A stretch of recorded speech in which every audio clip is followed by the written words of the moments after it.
Hello, this is Ralph Oliva with a quick overview of a template to enable you to build a strong value proposition. This template is derived from a template created by Dr. Jeffrey Moore, and it really puts in place the disciplined steps to be thinking about how to build a strong value proposition. The total template is shown here, and the components of the template, as I'd mentioned, get you thinking about what you need to build a value proposition that's strong and really targeted to this segment. And the highlighted area in yellow is the important piece of this.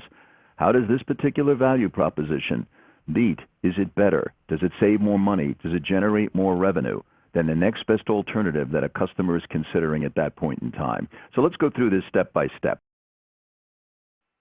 It starts off with a description of the target customer. And the more you can actually say things like, for people just like you, or for companies just like you, this implies that you've done segmentation, that you understand the customer in a unique and strong way. The target customer segment and the particular problem they're trying to solve together actually describe the segment that this particular value proposition is targeted at. So if you've done some segmentation, this is a place to actually describe the segment and make it clear who this value proposition is for. Then you describe the offering and give the offering a name. Now, in some cases, and this is a matter of the situation, in some cases the name of your offering may be very descriptive, and it may be using a brand, a parent brand from the company. In some cases, the offering may be a branded offering in and of itself. What you need to call the particular offering, it should be as close to descriptive as possible in telegraphing the benefit. But if it needs to be a trademark, then it needs to follow trademark ground rules, which are well established. Trademarkable names of offerings tend to be non-descriptive. So this is a decision in itself that should be thought through carefully. The simpler, the better. So here's the big one that answers the question, why should I buy from you and not the current alternative I'm considering or something else I'm doing? In business-to-business situations, this most always involves some quantifiable, you'll make more money on the top line, you'll save money in cost on your process. Revenue increasing and cost decreasing are the two simplest mechanisms of building increased value of your offering off the next best alternative. And those are tangible elements.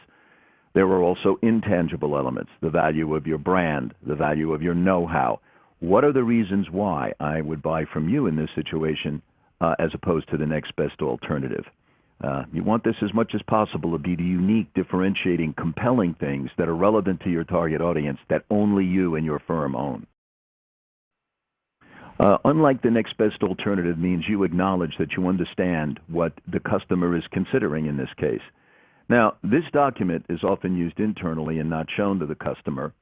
Sometimes it is shown to the customer. Generally, you don't want to mention competitive alternatives when you're discussing with the customer, but you want to make sure they know that you know what the next best alternative is, okay, and that your offering is better than the next best alternative.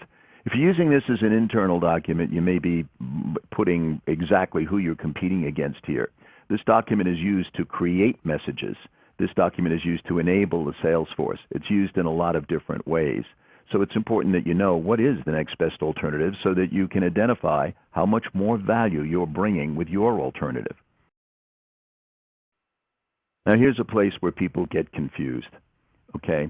These are the places, this is you've established why you're offering and put to the customer in the clearest terms the key impact on their business, on their lives that your offering is bringing them.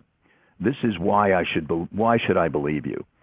Often we get all hung up on things like, well, we have superior technology, or our donuts are twice as sweet because we use twice as much sugar. There are straightforward ways to describe why someone should believe you. But don't confuse the proof points with the reason why you beat the competition. Beat the competition is the impact it has on the customer's life or business. Proof points are how you get it done. This assumes that the customer is sort of interested in your value proposition. Say, boy, if you can really do that, I'm buying. But why should I believe you? This answers that question. So a great value proposition should always be tied to your brand's DNA, if you will. It should build your brand equity as well as use your brand equity.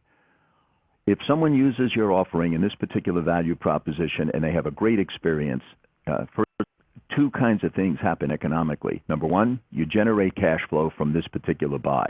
Number two, you build brand equity for future buys because the customer is pleased with the offering and it delivered the value. And as you're building the value proposition, you're both mobilizing the brand equity you have now and wrapping that brand around the offering, as well as creating brand equity for the future. Great value propositions are at the core of great marketing. So I hope this brief overview has been helpful. Please use this template well in building good, strong value propositions. This is Ralph Oliva.